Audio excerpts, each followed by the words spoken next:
નમસ્કાર વિદ્યાર્થી મિત્રો, આપણે શ્રેણીનું ચેપ્ટર ચાલુ છે. એ શ્રેણીના ચેપ્ટરમાં કુલ 3 પાર્ટમાં આપણે વિડીયો બનાવેલા છે, જે સંપૂર્ણ સંખ્યાવાળી શ્રેણીના દાખલા કેવી રીતે ગણી શકાય એના ફૂલ વિડીયો આપણે મૂકેલા છે. તો હજુ પણ તમે ન જોયા હોય તો પહેલા એકવાર જોઈ લેજો. એ સાથે જો તમે અમારી યુટ્યુબ ચેનલ ઉપર નવા હોય તો તમે આવા નવા વિડીયો જો જોવા ઈચ્છતા હોય તો અમારી ચેનલને સબસ્ક્રાઇબ પણ કરી લેજો, કારણ કે સંપૂર્ણ અભ્યાસક્રમ એનએમએમએસનો આપણે ચેનલ ઉપર મૂકવાના છીએ. મિત્રો, આજે આ વિડીયોમાં આપણે જોવાના છીએ અંગ્રેજી મૂળાક્ષરોની શ્રેણી. હવે અંગ્રેજી મૂળાક્ષરોની શ્રેણી એટલે શું? તો એકદમ ઈઝી છે, થોડુંક અહીંયા તમારે સમજવાની જરૂર છે. તો સૌપ્રથમ આપણે શરૂઆત કરીએ પહેલા કેટલાક પ્રશ્નોથી. અહીંયા તમને અલગ અલગ પ્રકારની 4 શ્રેણીના મેં પ્રશ્નો લીધા છે. પહેલા જોઈએ કેવા પ્રકારની શ્રેણી પૂછાય છે અને પછી એને કેવી રીતે ટ્રીકથી ગણી એ આપણે શીખીએ. તો જો પહેલી શ્રેણી કેવી છે, તો કે અહીંયા એબીસીડીના અક્ષરો આપ્યા છે, એટલા જ માટે એને અંગ્રેજી મૂળાક્ષરોની શ્રેણી કહેવાય છે. પહેલામાં સંખ્યા આપતા હતા 1 2 3 એવી રીતે. તો અહીંયા પણ આપણે ગેપ ચેક કરી શકાય, બરોબર. તો જો અહીંયા શું છે, બી પછી ડી પછી એફ પછી કોણ આવે. તો હું અહીંયા ગેપ ચેક કરવા જાઉં તો બી પછી કોણ આવે, સી, અને સી વચ્ચે નથી એટલે સીધો કોણ આપ્યો, ડી. ડી પછી કોણ આવે, ઈ. ઈ પછી એફ. તો મારે અહીંયા શું કરવાનું, એક ગેપ ઉમેરવાનો થાય.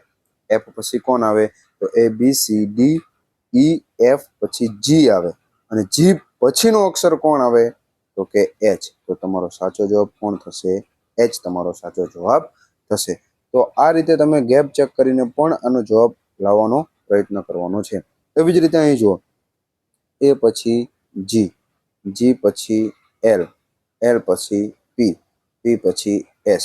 તો હવે નેક્સ્ટ કયું આવશે, તો તમારે અહીં પણ પાછો શું ચેક કરવાનું, ગેપ જ ચેક કરવાનો છે અને એને ઉમેરતું જવાનું. હવે તમને એમ થશે કે સાહેબ એબીસીડી તો આખી કેવી રીતે યાદ રહે, તો એની ટ્રીક જ આપણે આગળ શીખવાના છીએ. પણ અત્યારે તમને ખાલી ક્વેશ્ચન બતાવું છું કે આવા ક્વેશ્ચન પૂછાઈ શકે છે. ત્યારબાદ તમે જો ત્રીજો ક્વેશ્ચન જુઓ કે એ પછી એ, બી પછી એ, સી પછી એ. તો તમને ખબર છે મિશ્ર શ્રેણી તમે શીખાતા પાર્ટ 1 2 3 તો અહીંયા એવું જ કંઈક છે. જો અહીંયા એ થી સીધું કોણ આવે, બી, બી થી કોણ આવે, સી. તો સી થી ક્યાં જવાનું, અહીંયા. અહીંયા તમે જુઓ એ પછી એ પછી એટલે અહીંયા કંઈ ફેર નથી. તો સીધું જ તમને ખબર પડે, એ પછી બી, બી પછી સી, અને સી પછી તમારો સાચો જવાબ ડી. એવી જ રીતે નેક્સ્ટ જે શ્રેણી ચોથા નંબરની આપી છે એ શ્રેણીમાં પણ કંઈક એવું જ છે. તમે જો આનું નિરીક્ષણ કરો ખાલી. ગણિતમાં પહેલા નિરીક્ષણ કરવાથી પણ આ ઘણા બધા પ્રશ્નો સોલ્વ થઈ જાય. તો આ શ્રેણીનું નિરીક્ષણ કરું તો ઝેડ ઝેડ એટલે 2 સમાન શબ્દો, 2 અક્ષર, એના વચ્ચે એક અક્ષર. એવી જ રીતે વાય વાય સમાન આયા, એક્સ એક્સ. તો જો અહીંયા ઘટતી શ્રેણી આપણે શીખાતા, તો ઊંધેથી ચાલુ કર્યું છે. અહીંયા ઝેડ પછી વાય, વાય પછી એક્સ, એક્સ પહેલા કોણ આવે, તો એ તમારે વિચારવાનું. પછી વચ્ચે તમે જુઓ એ પછી બી, બી પછી સી, અને સી પછી વચ્ચે કોણ આવે, ડી. તો આવી રીતે પણ તમે આનો વિચાર કરી શકો છો. એટલે અહીં આપણો જવાબ શું થઈ જશે, તો એક્સ પહેલા આવે ડબલ્યુ, તો ડબલ્યુ ડી ડબલ્યુ આ તમારો આન્સર.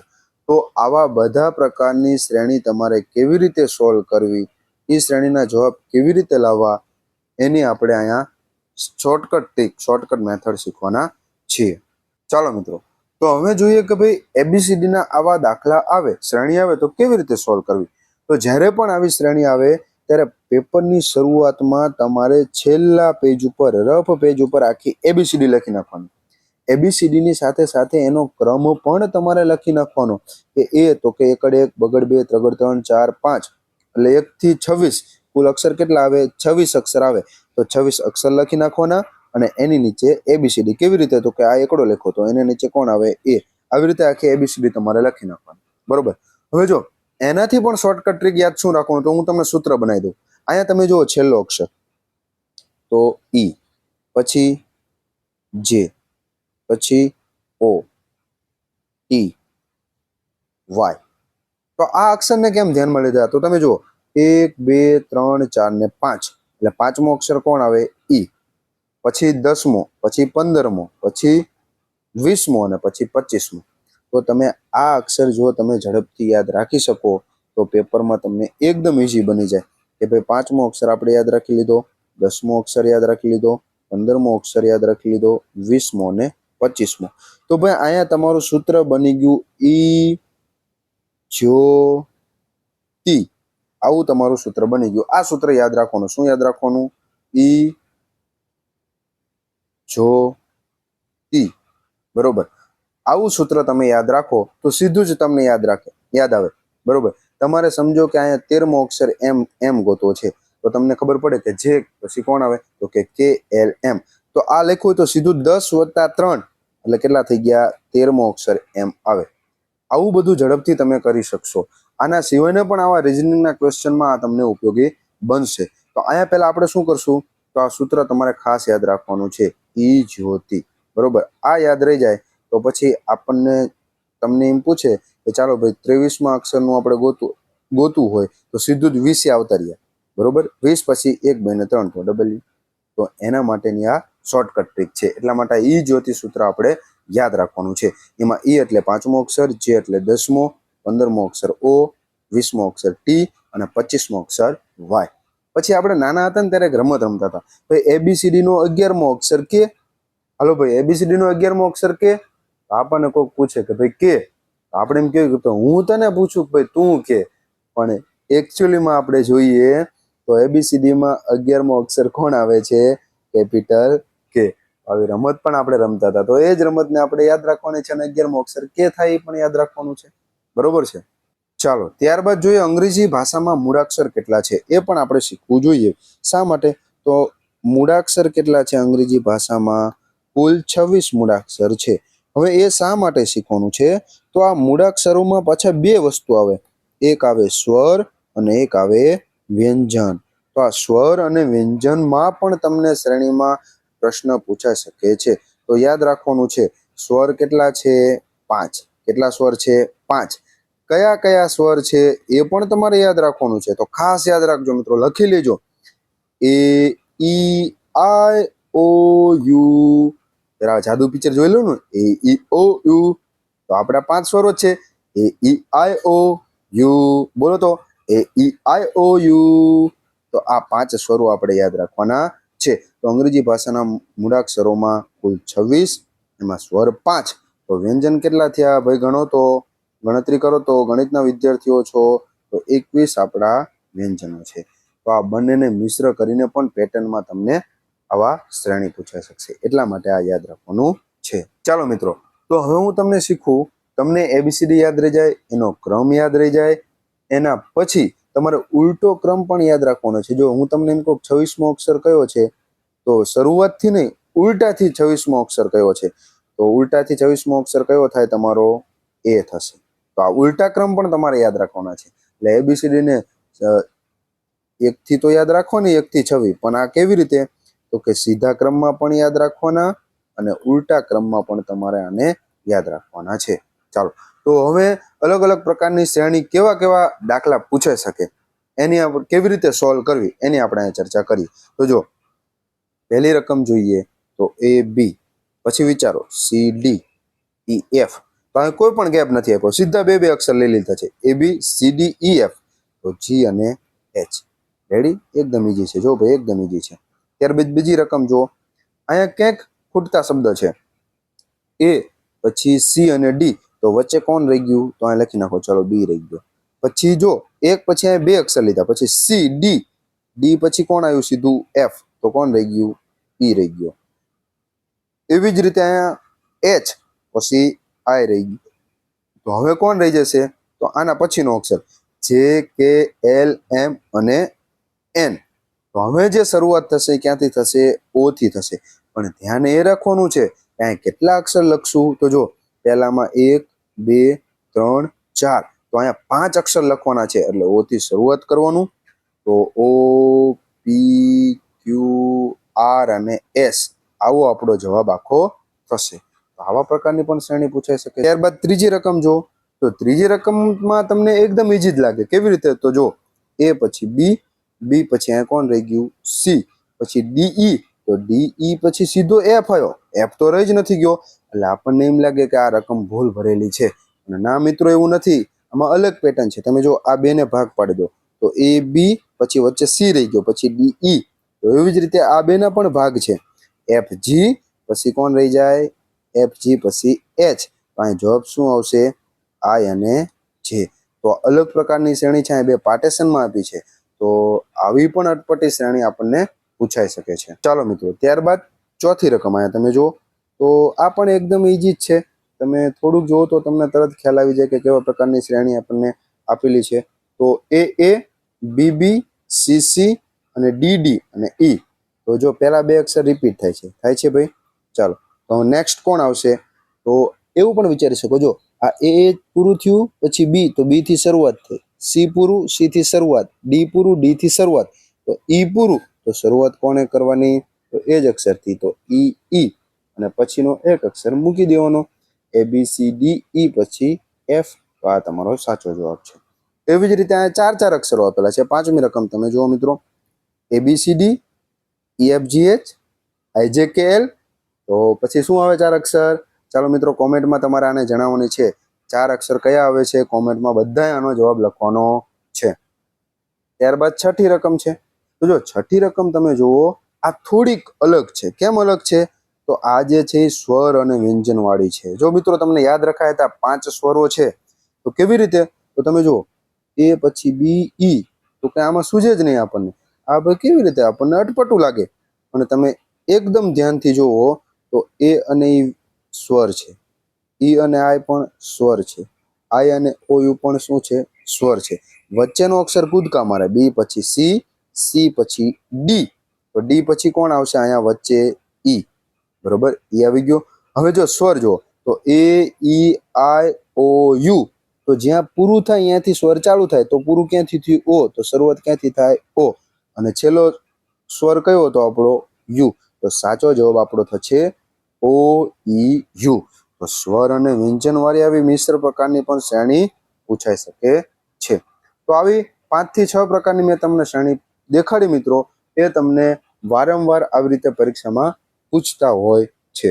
ચાલો મિત્રો, તો એટલી શ્રેણી અને ABCDના મૂળાક્ષરો, સ્વર, વ્યંજન અને 1 થી 26 અને 26 થી 1 યાદ રાખ્યા પછી કેટલાક NMMS પરીક્ષામાં પૂછાયેલા પ્રશ્નો છે એ હું તમારી સાથે અહીંયા ચર્ચા કરું છું. પહેલો પ્રશ્ન કેવો છે કે AB DE GH અને JK અને ક્વેશ્ચન માર્ક. તો સીધું તમને 4 ઓપ્શન પણ છે. જો અહીંયા તો તમને એકદમ સરળ થઈ જશે. કેવી રીતે? તો ગેપ વિચારો. AB પછી કોણ આવે? તો અહીંયા C આવે પણ મિસિંગ થઈ ગયો છે. DE પછી કોણ આવે? F. તો તમને પેટર્ન પકડી ગઈ. શું પેટર્ન પકડી ગઈ? કે એક અક્ષર વચ્ચે છોડેલો છે. તો GH પછી I, JK પછી શું આવે? L આવે. તો તમારે પહેલું કામ એ કરવાનું કે અહીંયા શું આવે નહીં વિચારવાનું. L ખૂટતો હતો, L પછી કોણ આવે? તો JKL પછી M આવે. તો પહેલો અક્ષર M હોય એવો ઓપ્શન ગોતી પાડો. બરોબર. તો જો ચારેય ઓપ્શનમાંથી એક જ એવો ઓપ્શન છે કે જેમાં M આવતો હોય, તો બીજો અક્ષર પછી કઈ વિચારવાની જરૂર જ નથી. તો આ ટ્રીકથી આપણે ઝડપથી તમારે જવાબ લાવવાનો પ્રયત્ન કરવાનો છે. એવી જ રીતે અહીંયા તમને ક્વેશ્ચન નંબર 2 છે. તો આવો પણ પ્રશ્ન પૂછાઈ ગયો છે ભૂતકાળમાં. વચ્ચે તમને ક્વેશ્ચન માર્ક આપ્યો હોય અને ત્રણ તમને અહીંયા મૂળાક્ષરો આપેલા છે. તો કોઈ પણ એક અક્ષરને પકડીને આપણે પેટર્ન પકડવાની. તો મને ABCD એથી સહેલું લાગે એટલે હું જો અહીંથી પકડું, એ થી કોણ આવે? બી. તો બી પછી કોણ આવવું જોઈએ? સી. અને સી પછી ડી. તો સાચું છે ભાઈ. હા, તો અહીંયા વચ્ચે કોણ આવશે? સી આવશે. તો પહેલા આપણે વચ્ચેનો અંક ફિક્સ કરી નાખો, સી. હવે તમારે શું કરવાનું? તો ઓપ્શન જોવાનું. ઓપ્શનમાં વચ્ચે સી હોય એવા કેટલા ઓપ્શન છે? 1, 2 અને 3. તો ઓપ્શન નીકળી ગયો. ચાલો આવી રીતે કહેવાનું. આવી રીતે તમે ગણશો તો તમને ઝડપથી જવાબ મળશે. ચાલો હવે કોઈ પણ બીજો એક અક્ષર પકડી લો. તો હું પકડું પી, પહેલો અક્ષર. તો પી પછીનો અક્ષર કયો આવે? ક્યુ. ક્યુ પછી આર, આર પછી એચ. તો હા ભાઈ, એ પણ સાચું છે. તો પી પછી કોણ આવશે? ક્યુ. તો અહીંયા કોણ આવશે? ક્યુ. હવે ક્યુ વાળા ઓપ્શન ચેક કરો કયા કયા છે? 1 અને 2. તો આ ઓપ્શન નીકળી ગયો. બરોબર ને? તો હવે બે જ ઓપ્શન રહ્યા તમારી પાસે. તો ઝેડ વિશે વિચારો. તો જો ઝેડ થી અહીંયા ઊંધું થાય છે, ઊંધી ABCD છે. તો WXYZ. અહીંયા કોણ આવશે? Y. મતલબ કે ઓપ્શન નંબર એ તમારો રાઈટ આન્સર બની જશે. બરોબર. તો પ્રશ્ન અટપટો હોય પણ એકદમ જવાબ કેવો હોય છે? સહેલો હોય છે. ત્યારબાદ ત્રીજી રકમ તમે જુઓ, આ પણ NMMS એક્ઝામમાં પૂછાઈ ગયેલી છે. અહીં તમે જુઓ DD રિપીટેશન પછી JJ. તો અહીંયા આપણને એવું લાગે કે આ ડી પછી આ ડબલ ડબલ, અહીંયા 3 3. તો એવું પણ તમે વિચારી શકો. એ બે વચ્ચેનો ગેપ પણ વિચારી શકો. બરોબર. કે ડી પછી પી, તો પી પછી બી, તો એવું કદાચ ન પણ બને, અને બને તો બહુ લાંબા સરવાળા હોય. પણ અહીંયા સીધું જ મગજ એવું દોડાવાય કે જો આ ડી ડબલ વાર હતા, હા સાહેબ, પછી ડી પછી તમે જો પી ડબલ વાર હતા, તો કે હા સાહેબ. તો અહીંયા આપણને શું આપ્યું છે? બી. તો એક જ વાર આપ્યો છે, તો અહીંયા શું હોવું જોઈએ? હકીકતમાં ડબલ વાર હોવો જોઈએ. એટલે ઓપ્શન નંબર બી સીધો જ આપણે જવાબ થઈ ગયો ભાઈ, બી. અહીંયા બીજું કંઈ જ વિચારવાનું થાય નહીં. આ તો તમને ભૂલવાડવા માટે આપેલી વસ્તુઓ છે. ચોથી રકમ જુઓ. ચોથી રકમ બહુ મજા આવે એવી રકમ છે, ઇન્ટરેસ્ટિંગ રકમ છે. આવી રકમ આવે ને તો મજા આવે. તો જો એ પછી બી, એટલે કે એ બી ની જોડ, પછી 3 અક્ષર, પાછા 2 અક્ષર અને ક્વેશ્ચન માર્ક. તો પહેલી વસ્તુ તો એ કે જો ઓપ્શન પણ 4 તમે જુઓ તો 3 અક્ષર વાળા છે, એટલે અહીંયા જે જવાબ આવશે એ 3 અક્ષર વાળો આવશે. એ વસ્તુ ફિક્સ થઈ જાય, બરોબર. અહીંથી અહીંયા કૂદકો મારશે, તો સીધો કૂદકો મારીને પણ તમે વિચારી શકો છો, બરોબર. પણ હું અહીંયા એવી રીતે વિચારીશ કે એ બી પછી કોણ છે? તો કે સી નો ગેપ છે, 1 નો ગેપ થયો. સી એટલે 1 નો ગેપ થયો. ચાલો પછી તમે જુઓ કે ડી ઈ એફ 3 અક્ષર ખરા, પણ ગેપ તમે ચેક કરો. એફ પછી જી એચ, એટલે 2 નો ગેપ થયો, જી એચ. તો હવે નેક્સ્ટ કોનો ગેપ આવે? 3 નો ગેપ આવવો પડે. તો આઈ જે, તો કે એલ એમ 3 નો ગેપ આવે ને ભાઈ, 3 નો ગેપ આવે પછીના 3 અક્ષરો. તો એમ પછી કોણ આવે? એન આવે. તો એન આવે એટલે સીધા જ ઓપ્શન તમે જુઓ. એન વાળા ઓપ્શન કેવા છે? તો કે શરૂઆતમાં એન આવતો હોય એવા. તો એક જ એવો આપણી પાસે ઓપ્શન છે. એટલે રાઈટ આન્સર આપણો કયો થઈ ગયો મિત્રો? NOP. ઓપ્શન નંબર એ આપણો રાઈટ આન્સર છે. ત્યારબાદ 5મી રકમ આપણે જોઈએ. તો 5મી રકમ થોડીક સહેલી પણ છે અને થોડીક અટપટી પણ છે. તો ઊંધેથી આપણને ન ખબર પડે તો હું આને સીધેથી વિચારું. ચાલો, કે એમ પી આર યુ. હવે આના વચ્ચે સંબંધો ચેક કરું. તો જો જે કે પછી એલ આવે, એલ આવે. એલ પછી શું આવવું જોઈએ? એમ. તો છે ભાઈ. એમ પછી શું આવે? તો કે એલ પછી એમ પછી એન ઓ, એટલે 2 અક્ષર અહીંયા કાપેલા છે. એમ એન ઓ પછી પી આપ્યું છે. પાછું અહીંયા શું છે? ક્યુ પછી આર. તો અહીંયા 1 અક્ષર આપ્યો પાછો. આર પછી શું આવે? તો કે એસ ટી. તો અહીંયા પેટર્ન તમે જુઓ કે એકમાં 1 નો ગેપ, અહીંયા 2 નો ગેપ, પાછો 1 નો ગેપ, પાછો 2 નો ગેપ. તો આવી રકમ પણ આપણને પૂછાય તો વિચારવાનું રહ્યું. તો હવે તમે જુઓ, તો આ 1 નો ગેપ આવ્યો, તો એની આગળ કેટલાનો ગેપ હોવો જોઈએ મિત્રો? 2 નો ગેપ હોવો જોઈએ. એટલે કે ની પહેલા 2 શબ્દ કયા કયા છે એ તમારે વિચારવાનું થાય. તો પહેલા 2 શબ્દ કયા આવે? આઈ અને જે. હવે આઈ પહેલા કોણ આવે? તો કે એચ. એટલે સાચો આન્સર આપણો કયો થઈ જશે? એચ. તો આવી થોડીક આઈએમપી પ્રકારની મેં તમને અહીંયા શ્રેણીઓ બતાવી આપી. તો મિત્રો, સંપૂર્ણ વિડીયોમાં તમને અંગ્રેજી મૂળાક્ષર કેટલા છે, શ્રેણીને યાદ કેવી રીતે રાખવાની, એ જ્યોતિષ સૂત્ર આપણે શીખા, એ સિવાય પહેલેથી અને છેલ્લેથી ક્રમ પણ યાદ રાખવાના, અને NMMS એક્ઝામમાં પૂછાયેલા કેટલાક પ્રશ્નોની પણ ચર્ચા મેં તમને કરી બતાવી. તો એકવાર આખો વિડીયો જોઈ લેજો. સંખ્યા શ્રેણીનો પણ વિડીયો મૂકેલા છે, અને આવા ને આવા વિડીયો તમારી સાથે પહોંચતા રહે એટલા માટે ચેનલને સબસ્ક્રાઇબ કરવાનું ન ભૂલતા, અને લાઈક અને કોમેન્ટ કરજો મિત્રો. અને એક પ્રશ્ન તમને પૂછો તો એને પણ કોમેન્ટ કરજો. તો મળ્યો મિત્રો નેક્સ્ટ વિડીયોમાં.